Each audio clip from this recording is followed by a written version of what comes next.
right. Let's see here.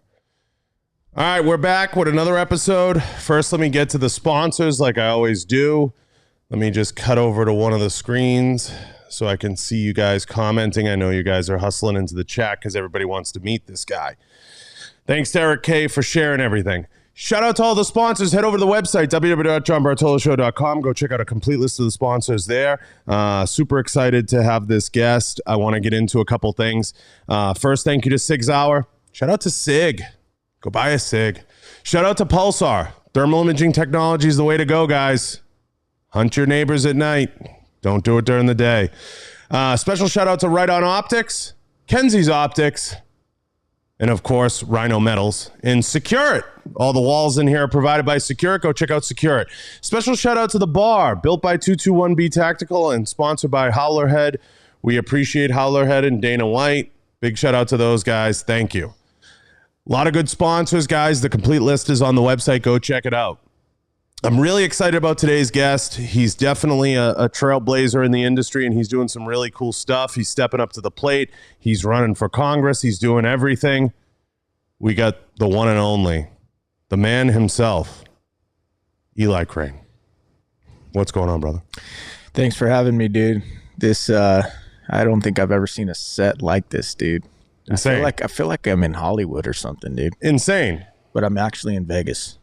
Well, we try. We're going for that feel, you know. We're going for the, you know, step into my office. It's like Hollywood feel. That's what I was shooting for, right? No, this place is awesome, man. Oh, good. I'm glad. I'm so glad you liked it. I know we talked about that offline. I'm pumped to have you, and you know, I can't thank you enough. And I want you to introduce yourself to the audience. Let everybody know, like, you know, what's making you run for Congress, and explain to everybody your business and your tie to the defense industry and where you came from. What's making me run for Congress is I'm just really, really concerned about the direction of this country. You know, I know there's a lot of people out there that probably believe that I'm, you know, maybe being a bit of an alarmist when I say this, but I'm so concerned about it. You know, I'm not sure what the future of this country is going to look like if we stay the course, but I don't think it's going to be good. And that's really why I'm running. I never wanted to be a politician.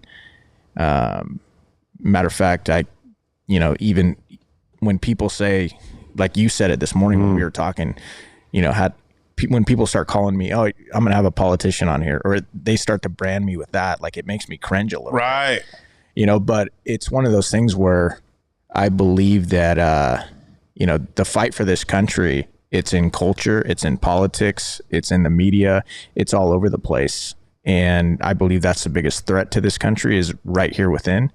And just some of the radical leftist nonsense that we've seen pervade and just invade our culture and our society. And I just want to be a firewall against that. And so, you know, I've got 2 kids and I want to make sure that they grow up with freedom and prosperity and opportunity. And so I think that one of the places that I can make an impact and a difference is in politics. And I happen to have it.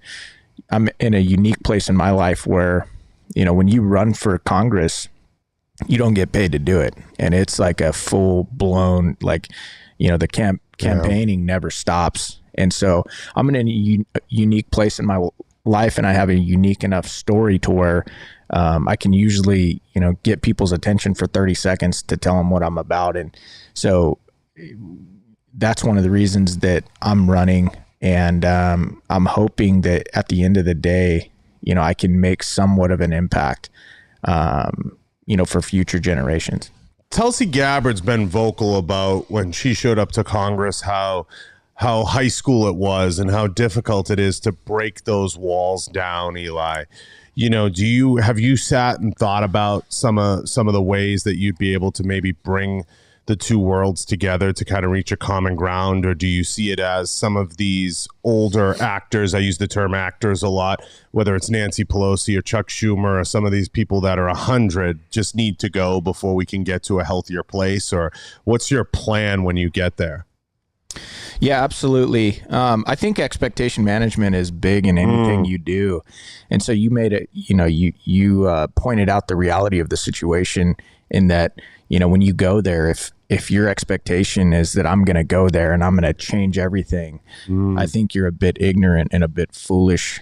I mean, just in Congress alone, you have 435 members, and then in the Senate, you have 100, and then you obviously have the executive branch. And to get anything done, you have to get kind of a majority on all levels of that, pulling in the same direction. So I think it's going to be, I'm not going into this with the idea that, and I don't tell people on the campaign trail, I'm going to do this. And I know people want to hear that, but it's really not that realistic. All I can tell people is, hey, this is what I'm about. This is how I'll vote. And like, I remember when I went to war the first couple times, I went there with I went there with my mouth shut, my eyes open, and my head on a swivel. And I looked for ways to make impact. I looked to build alliances and allies, even within the team that I was at, the techs that I was working with, my teammates, because if you have the ability to build relationships, often that's where you start to be able to generate momentum and encourage others to do the right thing and to get on board with what we're doing. And so, if I get the opportunity to go, if the people of Congressional District 2 in Arizona send me, that's what I'm going to do. I'm going to go there. I'm going to have my expectations set accordingly. And, I'm going to definitely do everything I can to build some alliances and get some momentum, going in that direction, and just look for ways to make impact. I think it's tremendously critical to have guys like you in the conversation and guys running, especially with the environment that we're living in now, where it's very anti-police, very anti-military, very anti, and I think that they're running models on us, Eli. I think that they're running a model on us, and they're saying, how far can we push it on this cycle, and let's see where we get, what type of traction we make, because the left wants to continue to push those types of narratives on us, which is like, if you're a white male, you're pretty much the devil of society. If you have worked really hard to get where you are, you've benefited in some way through equality of outcome or equality of situation. And, I think it's a very dangerous thing, but I think the left miscalculated this cycle in disenfranchising not just the military personnel, but also the law enforcement, because who's going to come seize the guns in their grand plan? It's one of those situations that I think they're going to continue to run these models on us, and they're going to continue to beat us back any way that they can. And coincidentally, we don't help ourselves at the national narrative, which we talked about out there with a lot of different things, because we don't get the right people up there talking. And I think you're one of the right people to be up there talking. And I'm excited for what Arizona has with you getting up there and making the conversation and making the dialogue. How have you felt the campaign's been going? Well, thanks for that vote of confidence, John. I appreciate it. The campaign's actually going really well. We're off to a great start. I think it's unless somebody else jumps into the race at this point, I think it's probably going to come down to myself and two other people, the incumbent being one of them. And so we'll see how that goes. We're definitely I think we've got a lot of momentum going our way. We set a Republican challenger first time fundraising record. Great. We smashed it. Yeah, that's the key. Need the money to be in the fight. Yeah, and we also made the NRCC Young Guns watch list in our very first quarter. So we're hitting all the metrics that we need to hit. We're out. I think we're outperforming, my primary opponent in many ways. And so we'll see what happens with that. But going back to something you just talked about, I don't know how many people realize that when you just talked about, how the white male has been, demonized in media and culture. What that really is cultural Marxism. That is cultural Marxism that is invading our media, academia, etc. And it's basically just divide and conquer. It's like one of the oldest military and, cultural strategies used to destroy a culture. And I hope people listening to this understand that, because it's awful. It's horrible. It doesn't unite people. It divides people based on skin color. And it teaches us to look, solely through the lens of race. Whatever happened to what Martin Luther King said, right? I have a dream that one day we'll be judged on the content of our character, not the color of our skin. That's gotten completely reversed, and it's bothering a lot of people. And a lot of people can't even put a name to it because they're so busy with their lives, they haven't really studied the origin and the root of it. But that is, no kidding, cultural Marxism. And the left wasn't able to destroy our culture and our society with economic Marxism, right? They weren't able to do it in such a free and prosperous country.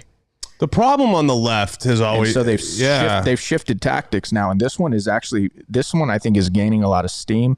And because they do it under the guise of equity, equality. And so all those words sound good and people want to bring everybody into the fold. But I don't think you're ever going to create some utopia here on earth. And I don't think that we should ever stop trying to do that. But I want to have a culture and a society, where we create equal opportunity when possible, but not this whole equal outcome thing. Yeah. It's not going to work. And I think the winners that I've met in my life, and this is what I tell people all the time when I go and I talk about business or whatever, they focus on where the finish line is and how they're going to get there. They don't care who starts the race ahead of them. They don't care, who starts behind them. They're looking at what they got. Okay, where's the finish line? How do I get there? How do I make this happen? And I mean, when I look at what you've built around here, I doubt you're super worried about what your competition is doing. No. You probably realize, John, that you're probably your biggest competition. Yeah. And whether or not you get up every day, put in the hours, put in the time, and it's cool to see. And I hope we can get back to a place like that where, we quit demonizing people because of stuff that they can't control at all. And I think that a lot of leaders and politicians, especially on the Republican side of things, have done a horrible job of not engaging in culture and the culture wars that are destroying this country. We're in an interesting place, Eli. There's a lot to unpack in what you just said, and I think we're in a really interesting place in terms of the national narrative, the discussions that are being had. As I was saying earlier, the left does a terrible job putting people into boxes. On the right, we're very quick to say, oh, that person's a racist, we don't want anything to do with them, or that person's this, we don't want anything to do with them. The left tends to be like, whatever the extreme side wants, that's valid. Whatever this one wants, that's valid. Whatever that one wants, that's valid. So it causes these huge shifts, these like tidal waves on each side. So we get these $1 trillion packages that nobody knows what's in them, and they say you don't need to know. Basically, like, we're just gonna pass this, pass the bill, and we'll find out what's in it. We'll pass the bill, and we'll find out what's in it. And thank God for guys like Joe Manchin and people that are standing up and saying, we can't live like that. We're never going to be elected if we live to the extreme. If we go to the one side of the party and we listen to that one side of the party, we're losing our sense of center and we're losing our sense of self. I think one of the playbooks that was used on us was to create this environment of people need to feel bad, people need to feel weak, people need to feel beaten down. And I never really understood that narrative. And we do it to ourselves on the right too. I talked about this. You've been around this industry for a long time. You've seen it. And a lot of people come into it with a very toxic mindset of, like, we talked about this out on the floor. You didn't kill enough people. You didn't do enough of this. You're not badass enough. It needs to be this. And our definition on the right of what is moving the ball forward is really fucked up. I hate the national narrative on guns. It's horrible. And the people that are laying out the national narrative on guns are imbeciles, and they have no idea what they're talking about. And they think the industry is, like I said, going to do a mag dump with Hickok 45. And that's not indicative of what this industry is and the great people that are in it, the people that are running lathes, the people that are running machines. The bedrock of all these institutions is built on the hardworking guy that's coming in and punching a clock. And I feel like that's a very underrepresented segment in a lot of the conversations. What about the regular guy? When we hear about gas prices, everybody's just like, oh, well, the economic modalities, they're just, this is a cycle, and Trump put us on this path, or this one put us on this path, or that one. Please. But, when we look at the way the cabinet's constructed and the way that this executive branch has been constructed, we can see you cannot have that equality of outcome and just nominate a guy who is a mayor of a very small town to be the head of a particular segment that he can't even begin to wrap his head around. That's Buttigieg. Yeah, no, I'm aware. Yeah. And it's, it's bad. I mean, it's really bad. And the thing is, we're going to see, 3 more years of it. And so, but will we? Because we have midterms coming, Eli, and that's where I think you fit in. I think the midterms are going to send a giant wake-up call and essentially lead to Biden being a lame duck. And I've said this many times on this show. The story of him being an invalid is too big to ignore. And you can already see it coming out in national mainstream media. CNN can't even defend him, and MSNBC can't even defend him anymore. We're starting to see some of that permeate to the top because you can't ignore it. No, you're seeing even the mainstream media turn on him. What I was talking about is you got 3 more years of this administration, right? And I don't think they show any signs of waking up to economic reality. Wouldn't you like to see a shift, though? Like, wouldn't you like to? Of course I would, because this isn't about. It's not about me. It's never been about me. It's not even about who I voted for. It's always been about this country and whether or not we continue to be, have a government that's of, for, and by the people, and where we have prosperity and we have freedom. When I look around and I see us talking about defunding the police, and I see us canceling our own Keystone XL pipeline and approving Russia's, when I see us talking about, going in and possibly, getting involved in an armed conflict with Russia over Ukrainians' eastern border when we don't even protect our own southern border.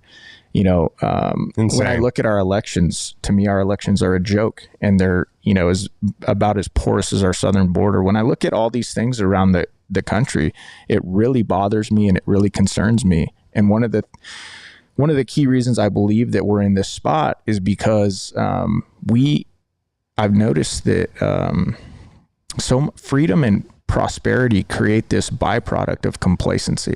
It really does. It's like people talk about all the time, whether they're talking about fighters or whatever, the hungry dog is the one that's trying to get to the top of the hill. And when you've been on the top of the hill for a long time, when you've had so much freedom and prosperity, it becomes easy to become complacent. Right. And that's where a lot of Americans are, especially in the day and age we live in with Netflix. You can have any show you want just dialed up in seconds. We're so wealthy here. If you make $35,000, you're ranked in the top 1% of the world wealth-wise. We are so wealthy and so prosperous and so free that we've become so complacent, and that doesn't work with a government that's of, by, and for the people. That's one of the dichotomies here. That's one of the negative sides of it, is that to have a government that's of, by, and for the people, we, the people, have to participate. And I think so many of us, for a bunch of reasons, like I didn't want to get into this because it's a nasty world. It's a nasty world. And it's like, have my reputation drugged through the mud by people that don't know me and have, they really don't care what it does to me or my family. All they really care about is power. Yes. And not letting outsiders in that could upend their agenda or what they're trying to do. And so it's, it's one of the reasons why people don't get involved. And it's it is a nasty world, but we've been too complacent for too long. And I think people are starting to wake up and realize that if more people don't put their shoulder to the wheel, we're going to continue to see this thing go the same. I think we absolutely have to have term limits. That's something I've been very adamant about. There has to be term limits. I try to explain it to people. I'm like, Nancy Pelosi is 90. How many 90? She's what, 88 years old? Is she that old? I'll look it up right now. I'll give you the exact age, so we're not making shit up. I mean, she's 100. I say it all the time. Let's see. I'll give everybody the hard date so we don't get flagged for misinformation. Nancy Pelosi's 81 years old. Yeah, okay, she's 81 years old. If you know an 81-year-old that has a handle on what's going on in America, please bring them to me. But I guarantee you, if I sat Nancy Pelosi where you're sitting right now, her disconnect from what's going on at the street level in her community is so far apart that it's not even funny. Because how do you, being a career congresswoman, make hundreds of millions of dollars? Right. And we're in a place where they'll look at you dead ass and say, what's wrong with that? Yep. This is the most bought and paid for administration in the history of the United States. I'm going to say that again. This is the most bought and paid for administration in the history of the United States. Well, I think you're right as far when you talk about term limits.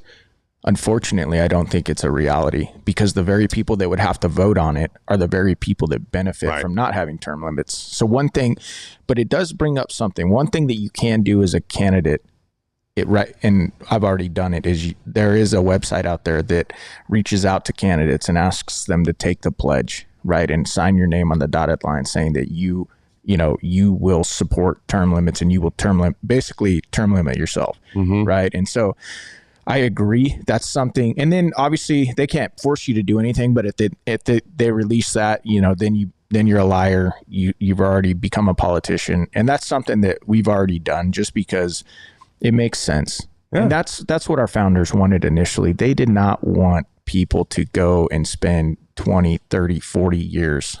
And if you do, what's the problem, Eli, with saying, we're going to do 8 years in the House, 8 years in Senate, right? What's wrong with that? And then maybe if you want to go from the House to the Senate, then that's your leapfrog and you can do 8 more years. Or maybe it's 8 in the governor's seat, 8 in the House, 8 in thing. Now you have a 24-year career that you're able to look back on. And then I'm okay with that. But you can't stay in one seat for 70 years and expect that you're the beacon of change. Right. It just doesn't work. It just doesn't, that doesn't compute to me.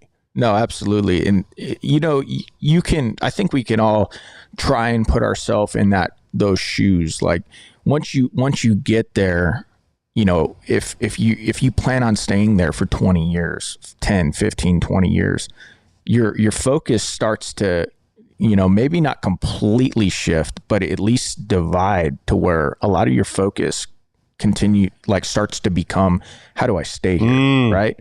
And the way you stay there in the swamp is by cutting deals. Right. And, pleasing as many people as you possibly can. And I've got news. If that becomes your focus, you're not going to do a good job representing the people because there is a massive, and you just mentioned it, chasm between what the people actually want and what their representatives want. And we talked about this out there. I think it's a generational thing. Like I said, I think this is the worst generation. I think this is the worst generation in my lifetime that's in leadership right now.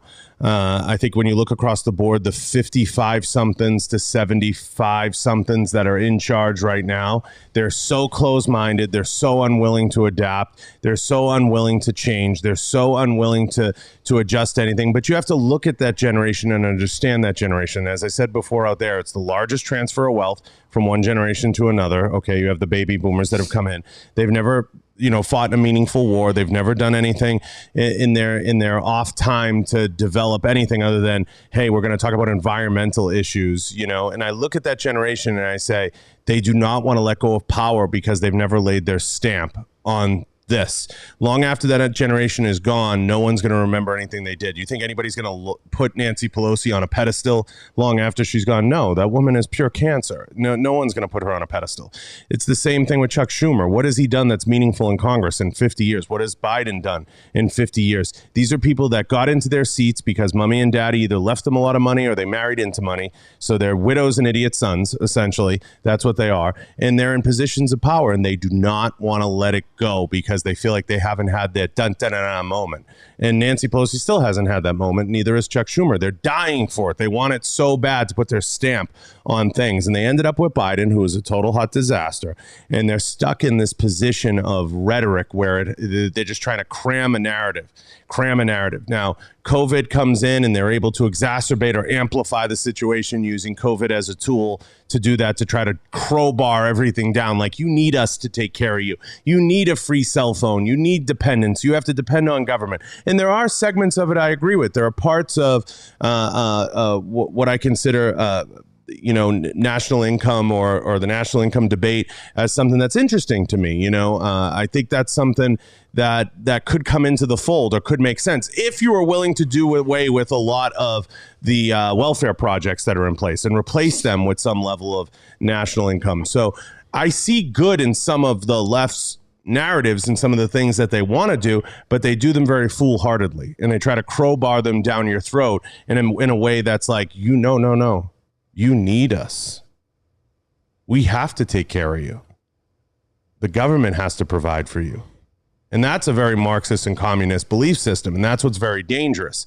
And I think you could clean some of that up if you did away with some of the welfare programs and just did a national salary. I think there's some fruit to that. And let people spend money on what they want. It doesn't have to be millions and millions of dollars. It can be something very simple, whether it's things like the Keystone Pipeline or certain segments that I think could offer a lot of interesting advantages for our country. And I think we were on that path, but I think it got derailed because they wanted to use COVID as a tool to roll back everything that was put in place.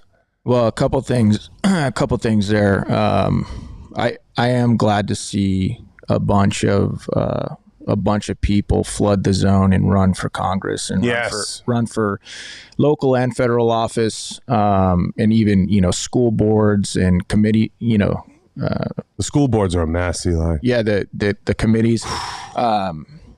Precinct committeemen, excuse me. I'm excited to see that as well. It does give me some hope that people are finally waking up and realizing that their participation and involvement, is it's going to be really important. I would be concerned to see some type of national income. I think that's a slippery slope. I agree, but it's an interesting debate. Yeah, UBI. I'm never one to shy away from a debate. It really concerns me because. I believe that tyranny never sleeps. And I believe that the more control your government has over you, and when they start giving you a paycheck, they got that control over you.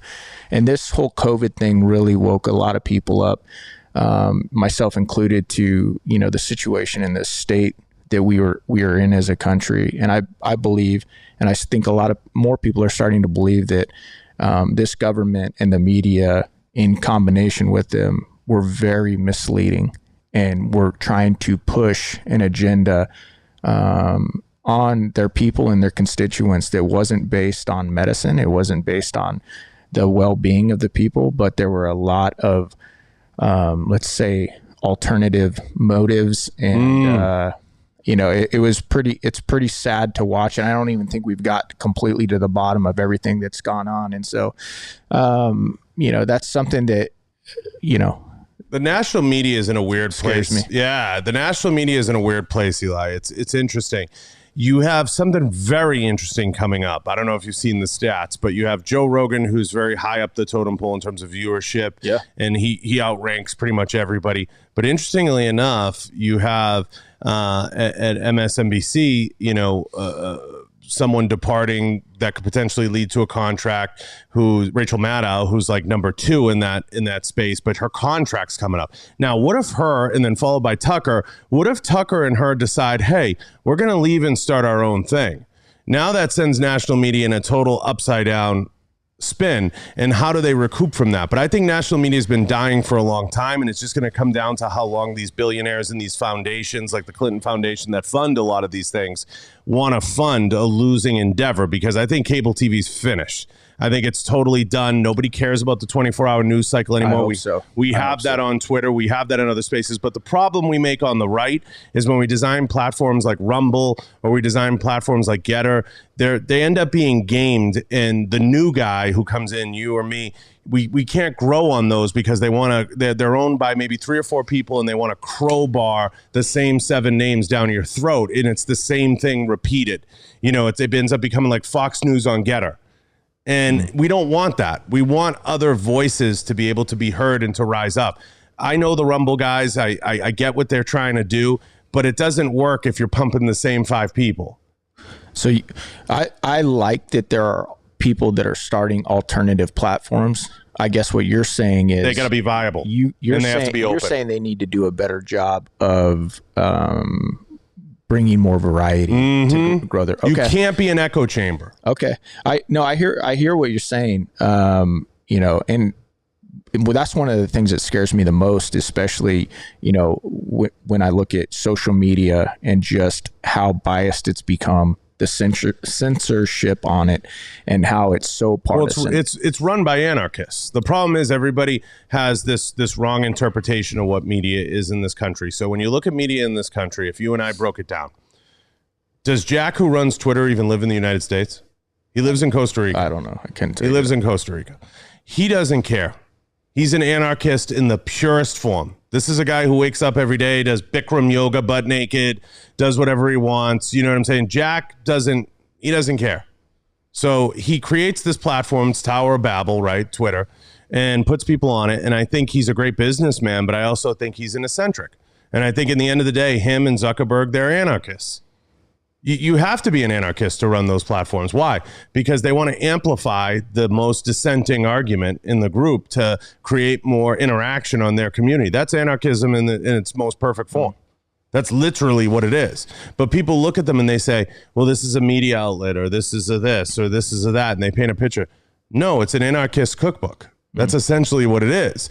And those guys just want to amplify any dissenting argument they can to cause. They love that the right wants to fight with the left on those platforms because it causes interaction for them, and it pulls people into the argument and causes people to say dumb things that live forever. Right.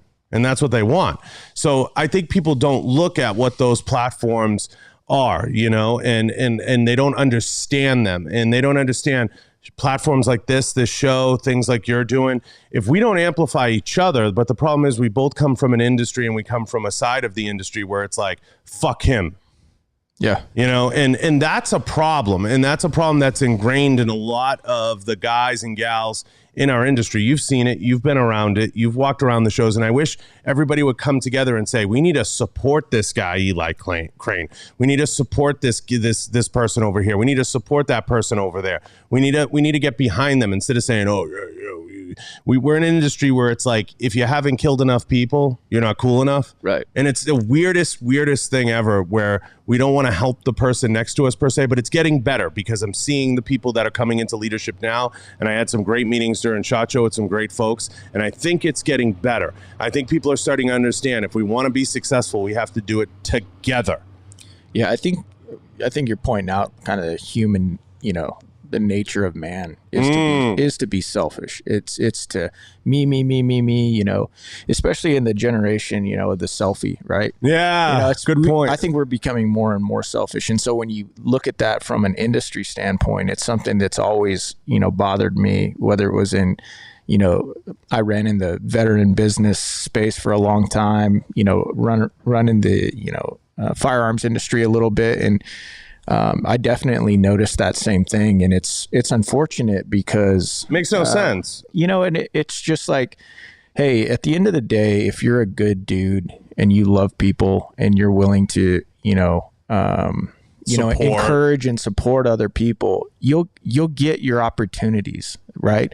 And you won't be burning bridges the entire time. And you know, one of the coolest things that I think you can do is to understand that, you know, if you still believe that life is about you, like that it's about you, you are, in my opinion, you are going to have a pretty shallow and disappointing existence, because it's not, and it never will be actually the most fulfillment you'll ever get out of life. And this is coming from somebody who, you know, has done a couple cool things, has, you know, been able to have a little bit of success. Like, hell yeah. You know, so I've had a lot of the things that the world will tell you is going to make you happy. And I know that it doesn't really work that way. The most fulfillment you'll ever get is when you know, are a servant, and when you honor others, and you have a reputation of being a brother. Right. And just a solid friend. That's what brings me the most satisfaction. It's not, oh, here's $1 million, or, you know, here's this title over here. It's like actually forming, you know, an alliance, being a brother, and being there for a friend in need. And, you know, so it's like when I look around here at what you're doing, I see a SIG cross on the wall. That was up there before it existed. That's one of my favorite new weapon systems. Actually, I wish we would have had that in the SEAL teams. Probably would have been my favorite gun. Oh, you might wish. As a sniper, it probably would have been my favorite gun. I did like my 300 Win Mag, but that thing is awesome. But no, when I look around at what you've done and what you're doing, like, I can give you props all day, man. Because even if like, and this whole idea that you and I are going to agree, or anybody's going to agree 100% on the issues, it's nonsense. We're not. But that being said, we can still do good work together, right? Because we can find things that we can unite around and push the ball forward, right? And at the end of the day, it's cool what you built here, man. I appreciate it. It really is. Yeah, I just wanted to have a place where we could have the healthy conversation that was geared around an industry that we love and people that have a desire to be more capable, and whether that's martial arts, whether that's shooting a gun, whether that's training. I think there's an overwhelming desire now post-COVID for people to try something different. And one of the reasons, the gun narrative hasn't come in full steam in the Biden administration is because they don't know who the new gun owners are. They don't have data on that yet. So they're very nervous, because I think what you're going to have now is a situation that they didn't account for, which we see on the right, which is a lot of pro-choice Republicans. You're going to have a lot of pro-gun Democrats floating out there. And that causes an interesting divide in the Democratic community, because gun rights are one thing that people don't tend to want to give back.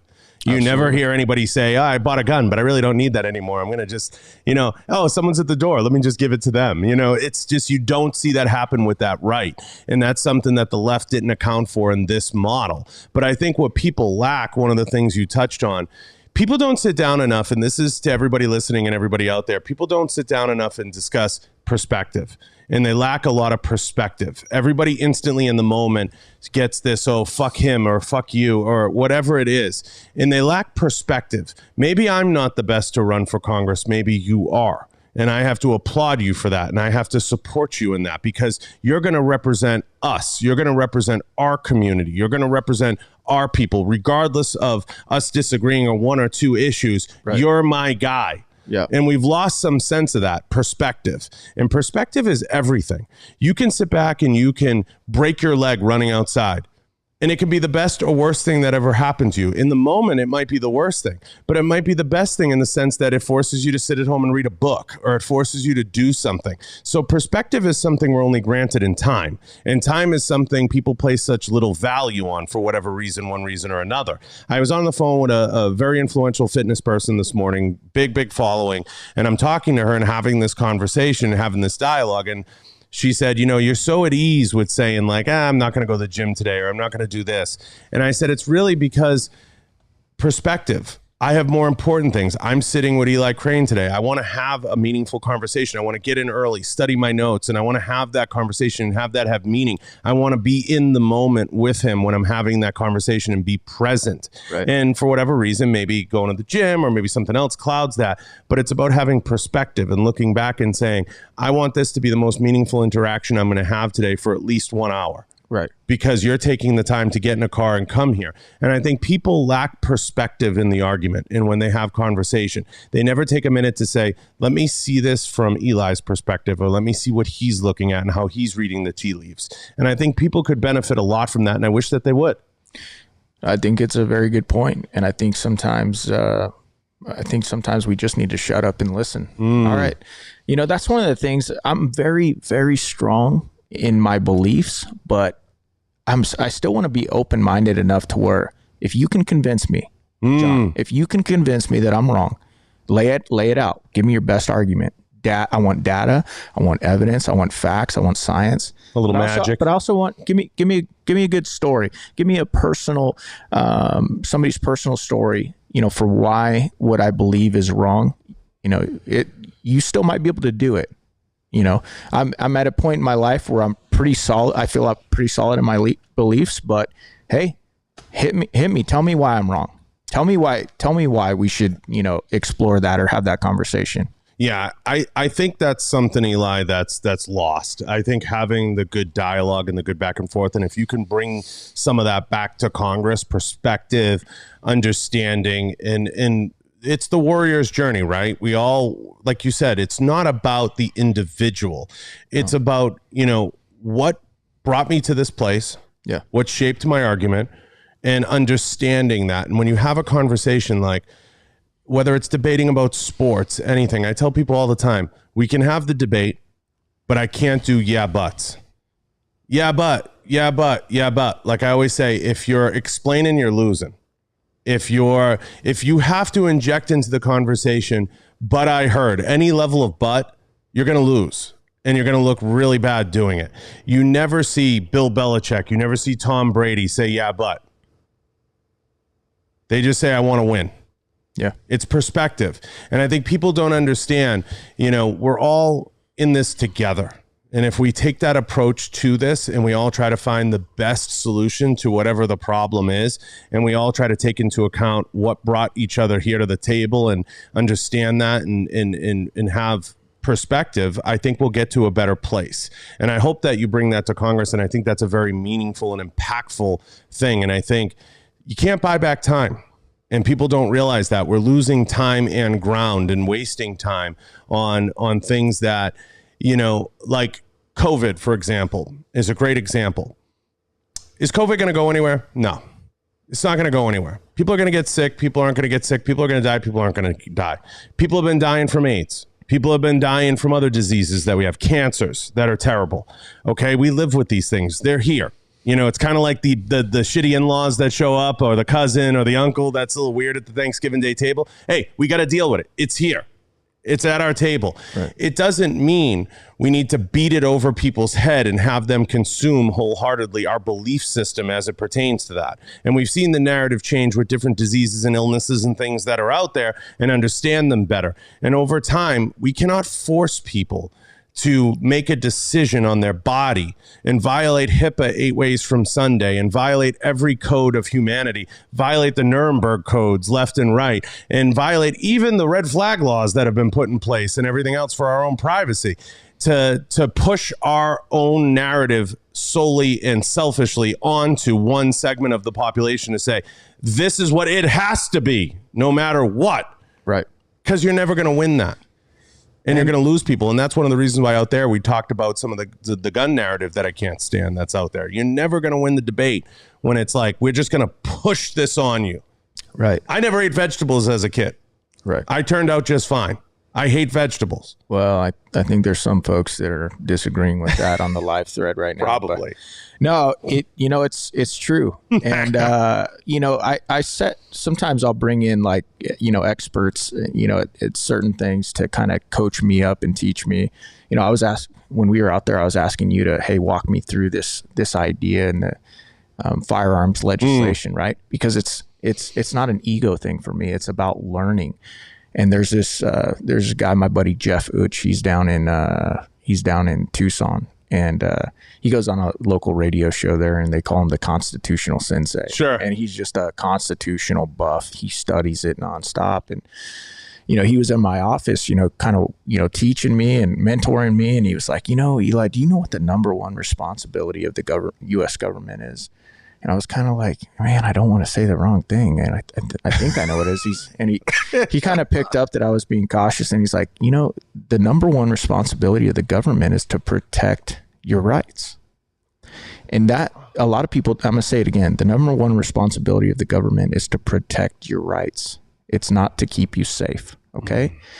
And the reason I say that, and that might come as a shock to a lot of people, but if the government's number one responsibility becomes to keep you safe, then all they really have to do is drum up a crisis, or let's say utilize a crisis to then take away your rights and say, oh, well, our job is to keep you safe, therefore we're going to take away your rights.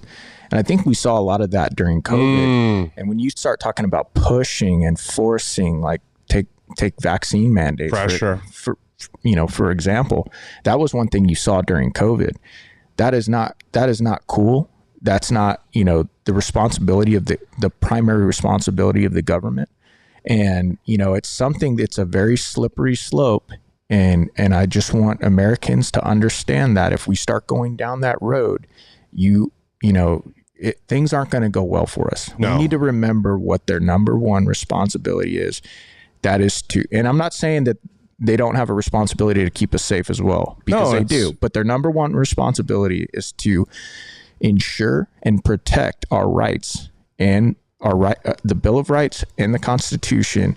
And that got violated, to use your term, 6 ways to Sunday during COVID. And I think that a lot of it has to do with we no longer understand what our government's sole responsibility is. And that's why I wanted to mention it on this show. No, I like the take. I think he'd be an interesting debate. I like constitutionalist guys. I think they're interesting, whether they call themselves threepers or whatever they call themselves. I think they're interesting guys, and they're interesting guys in the debate. I would only say this. I think the power of service is to serve, and I think all power corrupts, and absolute power corrupts absolutely. So it becomes a slippery slope. Now, I think the Constitution is a living, breathing document that can evolve and does evolve. And I think that I think generationally, as things like social media come in, I think social media should be absolutely subject to publishing laws. I think it absolutely should be. And I think everybody should be, I think everybody who wants to participate in social media should be verified. I don't think you should be able to get away with being R2D2762. And I'm going to say, hey, Eli, go fuck yourself. And I know where you live, and here's your address. I think that stuff is, I think if you're man enough to publish it and we're going to hold somebody accountable to that publication, then your name should be on it. I've always been a staunch believer in that. I know Don's disagreed with me and certain people have, but I think the anonymity of being able to be like, oh, fuck this person with no context and people get away with it, I think is totally wrong. I think that people shouldn't hide behind fake keyboards in their mother's basement, saying whatever they want. I don't think that's the best way. But I think the moment you put those two things in, you're going to see a lot. It's like a bully in a street fight. You're going to see a lot of people be like, oh, shit, I didn't mean it like that. Oh, hey. It's the same people that see you at SHOT Show that talk shit about you all year that are like, oh, hey, Eli. It's good to see you, Right. And I think once you put those things in place, I think a lot of people will wilt, because I think predominantly the majority of people are less confrontational than people think. And I don't think they actually want confrontation. They crave confrontation in the anonymity. So I think the Constitution's very, very clear, but we also have to understand that it's a fluid document based on interpretation by the judiciary. And that's something that is very unique to our government. So I think that the true nature of politics and politicians and the true nature of our government is to serve itself and to serve us. And I think serving us is what gets lost in translation, is that they serve the people. And I don't think they spend enough time with the people. They spend too much time in Washington.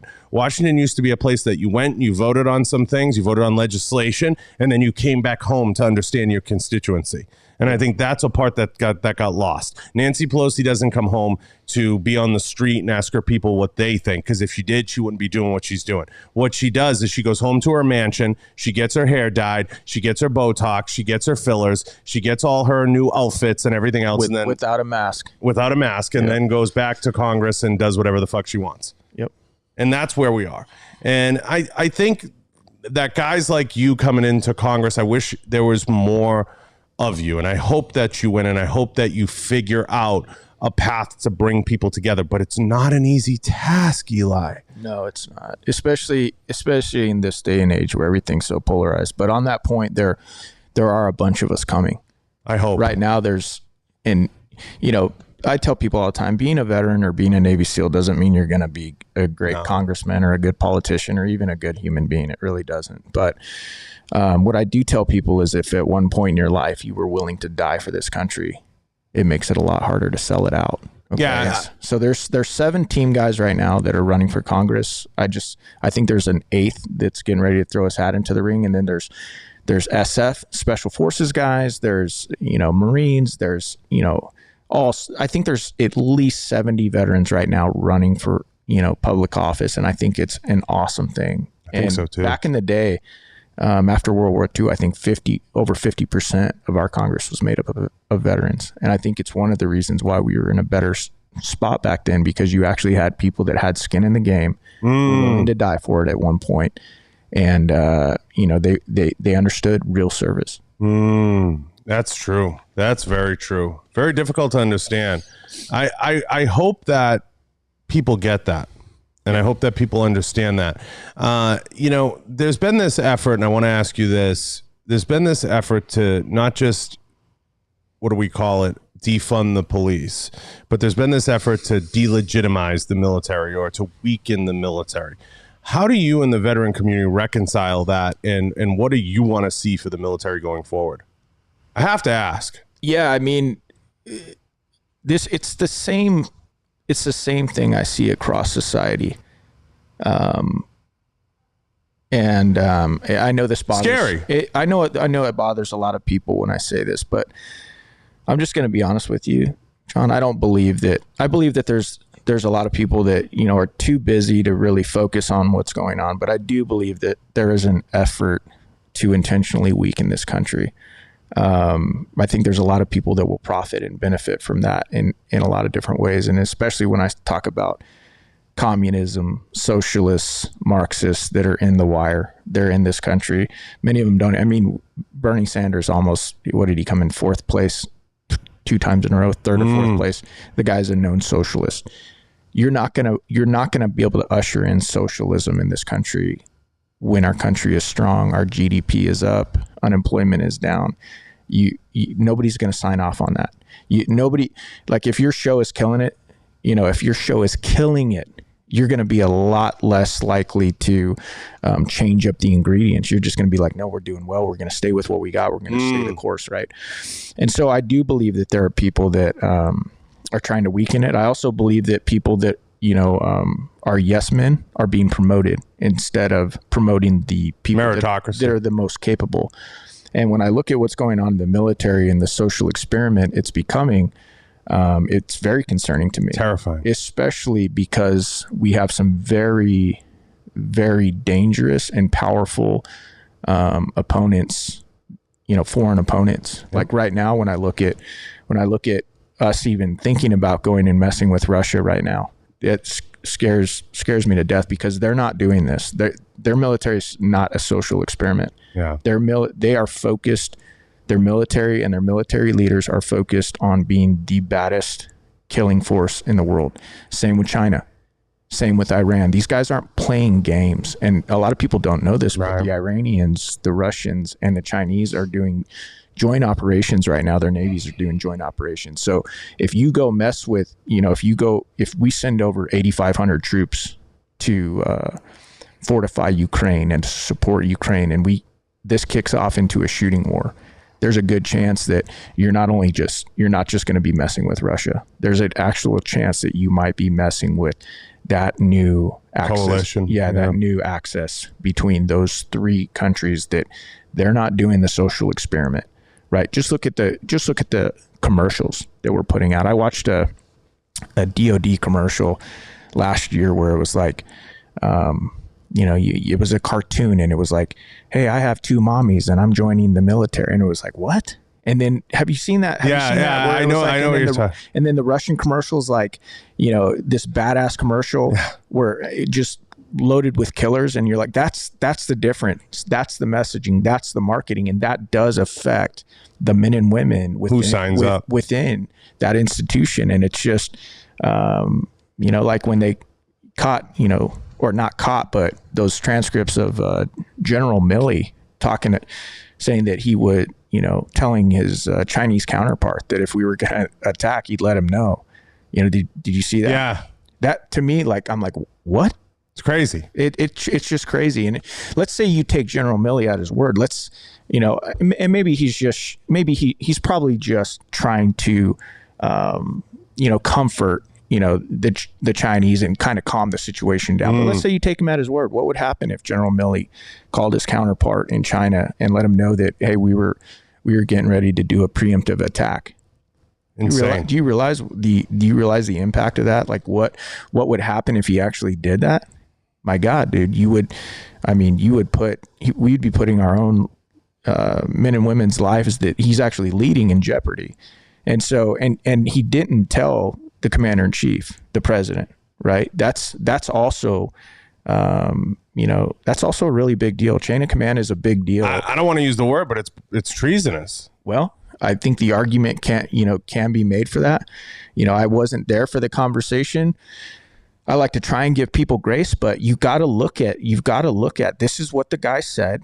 And he didn't inform the president. And it's like, unless there's something else to the story that you and I didn't, you know, we weren't exposed to because we didn't have the clearance or we weren't in the hearing or whatever. I mean, if that's what it is at face value, yeah, you could definitely make that argument. You know what cracks me up, Eli, too, is like you see these guys in politics that are lifetime swampers that you brought up earlier, and I want to get your take on this, and they're violating the Logan Act left and right. It's insane. Like John Kerry, you know, it's like these people pop up and they're just like, oh, you know, we're over here and with the PLO or whoever else. And we're, you know, and it's like, who's leading these charges in foreign relations? And it's terrifying, but you see violations of the Logan Act left and right. Well, yeah. Where do your allegiances lie? Right. And that's another reason I'm doing this, man, because at the end of the day, I tell people this all the time. I don't believe it's an experience thing. I don't. I think it's a courage and a character thing. I think that we, you know, it's like if we want the same results, we need to keep sending the same candidates. And there's a couple of them. So there's a couple of them in my race, and if that's what people decide they want, then they'll get the results of that. We need men and women who have a lineage and a history of making the right choice and stepping up and doing the right thing. Here's the key: when they believed it might cost them, because it's easy to do the right thing when you think you're going to benefit. Amen. It's really hard to do the right thing when you think it might cost you, and that's been the hardest thing for me, dude. Because I have 2 kids. I have a 10-year-old and a 14-year-old. This is the worst time in the world you're getting ready to have a baby. It's crazy. It's like when you put yourself out there, when you put yourself on the hot seat, and you know that your kids are looking to you for support, and you're applying for a job where you're not going to be there a lot, and you know that they might get pulled into it because it's such that's a hard thing as a dad. I think generationally, it's very hard to understand. Like, perspective was something I talked about. So perspective is a very hard thing to instill in younger folks because they don't have any yet. And I think perspective is a very different thing to grant your children. And then, you teaching your children and anyone who's in that process or understanding that, or maybe they don't have kids yet, but to anyone out there that understands, the younger generation needs to understand not just perspective, but the value of time. And you can't waste time. And listen, there's plenty of time to puff your chest out and say, I'm this and that. And then there's plenty of time to come to the table and say, how do we work together to achieve the result that we're looking for? And that's something that's very hard for a lot of people to do. And it's very difficult. We see in Hollywood that influence, obviously, on young people. And we've seen the grip Hollywood has on shaping the narrative. We've seen the decline of, I have some comic books in here, the decline of the comic book industry. The comic book industry has become completely woke, completely down the toilet. I mean, the writer for G.I. Joe has come out. I mean, this is stuff we grew up with, Eli. Yeah. Has come out and said, like, he's anti 9/11. He's anti. I mean, you're writing for literally G.I. Joe. Right. And this trickles down to what we talked about earlier, the school boards and some of the different things going on in the school systems and with the conversations being had. It's very, very, very scary, the amount of power that these people want to exercise to influence the next generation. And the school boards is something that's terrifying. Well, let me jump in here for a second. This goes back to what I was saying, and a lot of people don't want to hear it, because once you hear it, and if you start to think it and then even believe in it, when I say that this stuff isn't accidental, it's actually intentional, then the logical next step mentally is to ask the question, okay, if there are people trying to tear it down and destroy it, let's just be hypothetical for a second. What am I doing about it? Am I doing anything about it? Because we don't want to do anything about it. We're lazy. Now, it's not that we're necessarily lazy. Some people are lazy, but we're distracted. We're focused on our careers and all this other stuff. And it's like, if you admit that, hey, this is actually happening right now, and it's not accidental, it's intentional, then the next logical step is, okay, what am I doing about it? And this is what I would challenge your listeners to do. I challenge you guys to go Google, look up a guy named Yuri Bezmenov. Okay. Look him up. Former KGB officer, pretty high ranking dude, Yuri Bezmenov. This guy was calling these shots back in like the 80s. Okay. He defected here from Russia to the United States of America. And if you listen to him, he says in his thick Russian accent, he's like, you Americans, you think that, in the KGB and stuff, we're all about the James Bond espionage, fancy stuff. He's like, no. He said, and I've talked to other KGB defectors at my level. And he said, between us, we agree that probably only 15% of our budget was spent on espionage and the fancy stuff. The majority of our budget was actually spent on ideological subversion and getting into your schools, getting into your media. Oh, people don't get that. And promoting these ideas that tear us down, separate us, teach us to hate ourselves, teach us to hate our history, teach us to hate our country, et cetera, right? You've got right now, and it's worked. Mm-hmm. He even talks about like the 4 stages of it and how fast each stage is supposed to work. And they were even blown away at how quickly it caught fire here in America. And that's what scares me the most is we have raised a generation of people that are not appreciative of what they've been given and passed down through blood and sacrifice and service. And don't think for a second that I think that this country is perfect, because it's not. And anybody that tells you differently is on crack. Mm-hmm. But here's the deal. What are you comparing it to? Are you comparing the United States of America to a utopia, or are you comparing it to other countries? Because if you start to compare us to other countries and what we've actually done for the rest of the world, what in so many different ways, not only from our philanthropy, but from a defense standpoint, and even a lot of the innovations and prosperity that we've provided for not only our own citizens, but for immigrants. This is an amazing country. And the fact that we are raised a generation that doesn't have or show any gratitude for that, really pisses me off. I want to ask you, is this Yuri Bezmenov guy? Is he talking? Will he come on? Can you get him on here? Oh, I don't even know if he's still alive. Is he? He was that old school. He was probably. He looks like he's 60 in the interviews, but he was giving interviews back in the 80s, basically laying out the KGB playbook. And I mean, this guy, like a lot of because people are asking, is it on YouTube and stuff? Oh yeah, it's all over YouTube. Yuri Bezmenov. If you guys want to understand the playbook of a lot of these, communist and Marxist organizations and how they've been, I'm gonna look them up, the Chinese have been trying to do the same thing for many decades, and they're doing it. You got to give a hat tip to them. They're doing it without firing a shot. Yeah, they've had varying degrees of success with their models. I've seen some of them. They've had some that were terrible. I mean, the Chinese does come up with some wackadoodle ideas. Yep. They've had some that were god awful, but some of the models, especially now with the viral implications and I don't want to say it on air, but potentially the DARPA's involvement and some of the different things, they're having success in infiltrating the structure.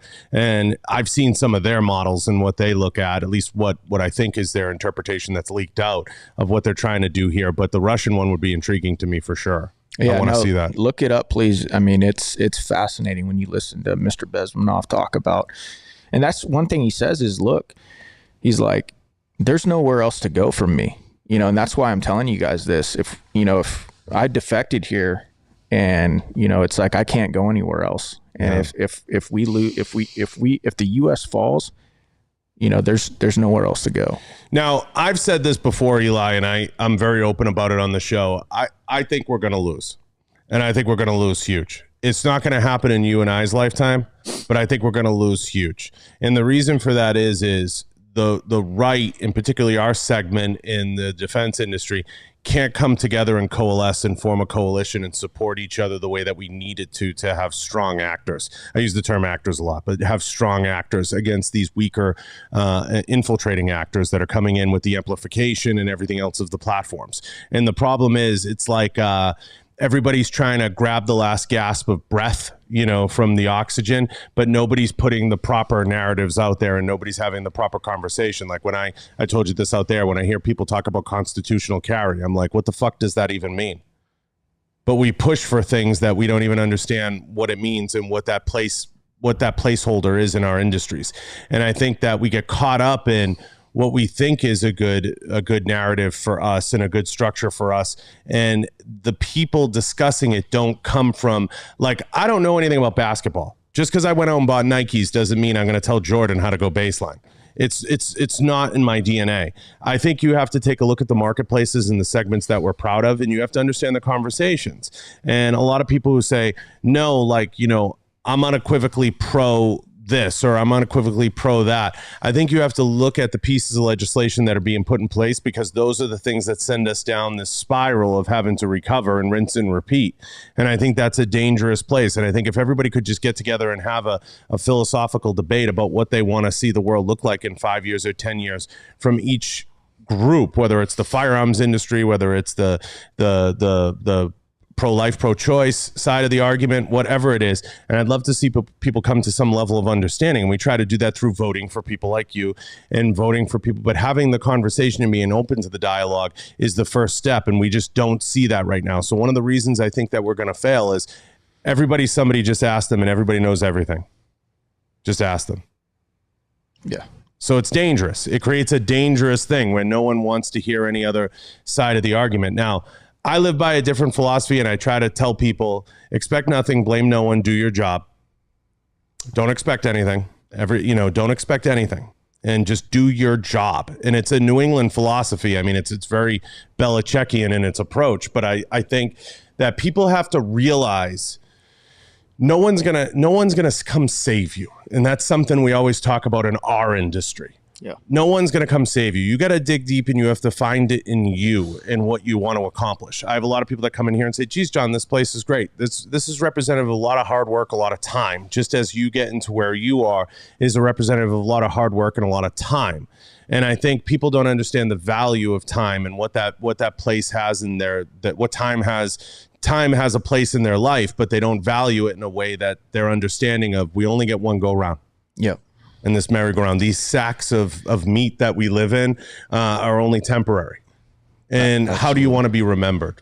Yeah, that's one of the things matter of fact, later this week, I'm going to be at Grand Canyon University. Woo! Yeah, talking to a entrepreneurial class. And, you know, that's one of the things I tell people all the time is I think too few people actually have a good perspective, as in, we don't really think about the legacy. We don't think about legacy enough. Like, in a good exercise for those of you, if you're already doing it or you want to take a deeper look at this, is think about your funeral.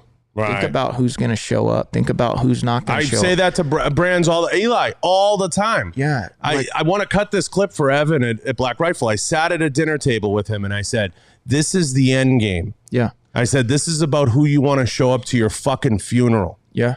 And what are they going to say about you? What are they not going to say about you? Will they talk about you after you're gone and like the impact that you left on people and just, your community and, industries that you were a part of. And it's like, once you start doing that and you start visualizing that funeral and that legacy piece, and then you start working your way backwards, it becomes a lot easier to time manage and to focus on and just to put all the stuff away that doesn't matter. Quit focusing on the stuff that's, it's cerebral. It's, it's not as important. Okay. And focus on building that legacy. So at the end of your life, you don't have to look back and be like, man, I wasted a lot of time on something that wasn't that important. It wasn't eternal, whatever it is. And, that's something that I like to think about a lot. And it's one of the reasons why I'm doing something I never wanted to do, because, I am very concerned that the next generation is not going to grow up with the amount of freedom, opportunity, and, prosperity that you and I did. And that's unacceptable. That's unacceptable to me, that it's falling on our watch. This is our watch. It's our time to step up. And if it falls on our watch, it's on us. I want everybody to let that sink in. That's powerful. You're not wrong. You're 100% right. I know I want to take a break for a second. I know Eric and everybody's been sharing the links in here. Go check out all Eli's stuff. I know he's been sharing the website and everybody else out there has.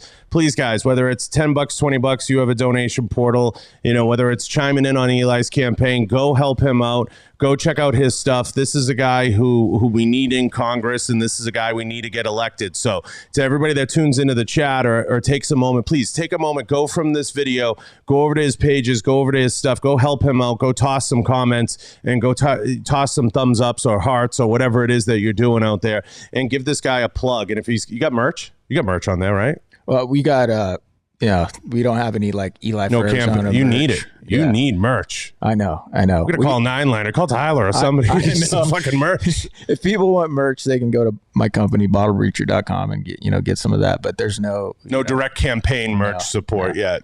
Will you get some? You got to get some. Yeah, we're in the merch industry. I know. We're just trying to run this thing pretty lean and focus the donations and gifts that people have given us on things that we think are actually going to really help us win this race. And, and I'm not saying merch isn't important. I'm just saying that right now, man, we're pretty laser focused on just getting this thing done. I think the first guy that comes out with like a hat or a shirt that says "Vote for me" and you won't have to wear a mask, I think is going to win fucking in a walk. I think the first guy that comes out with something like that, but nobody has the balls to do it. But I think the first person that does it is going to win in a walk, because the communities are just ready to respond to that. They're just so sick of it. And I think we're right on the cusp of that. But I think Youngkin laid the groundwork of what a successful campaign looks like. And I think everybody's following the Youngkin model, which is the table issues, the school boards, the things like that are going to resonate with people right now, especially inflation. As inflation rolls in and jobs, those are going to be a major issue. But I do think one thing people do have to understand that the left preaches, and this is true. I think the world's evolving and the job landscape's evolving very much so. It doesn't mean we don't love the hard working button pushers and nail drivers in this country, but I do think the workforce is evolving, and that's something that it's neither left or right. I just have to point it out because it is ever changing, and a lot of people are, whether it's making money through online avenues, the metaverse that's coming in, all these different things, and you have to be understanding of those a little bit. And I think there is some movement in the job force that's causing a giant shift, and people don't know how to account for that. Like, what do you mean you make money online? Like that's all I go far into people still. It's a hard thing for people to grasp. You get it because you have a business. Yeah, I think it's definitely evolving, but I also think that we've done a pretty poor job of making sure that of outsourcing our manufacturing. And I think that it has national security implications. Of course. I mean, you saw it in COVID. I mean, we couldn't even get saline bags. Oh. Taiwan makes 60% of the world's, microchips that run our refrigerators, our cars, everything else. And China's looking at right now at Taiwan like a big, juicy Salisbury steak, man. And it's just like, I think that you even though you're right that the workforce is evolving, but I think we've done a poor job of making sure that we have the ability to manufacture here. And I think we've also sold a lot of Americans out and shipping their jobs overseas because we want to buy cheap stuff at Walmart. Well, we've become an education platform for foreign entities. That's part of the issue. And that's something that has to be cleaned up. But we could do a whole separate podcast on the education system in the United States for sure. Oh, yeah. But we've pretty much become an educational outsourcing for the rest of the world. That's essentially what the educational system's become. Harvard. I mean, how many people are at Harvard right now that are paid for by the Chinese government?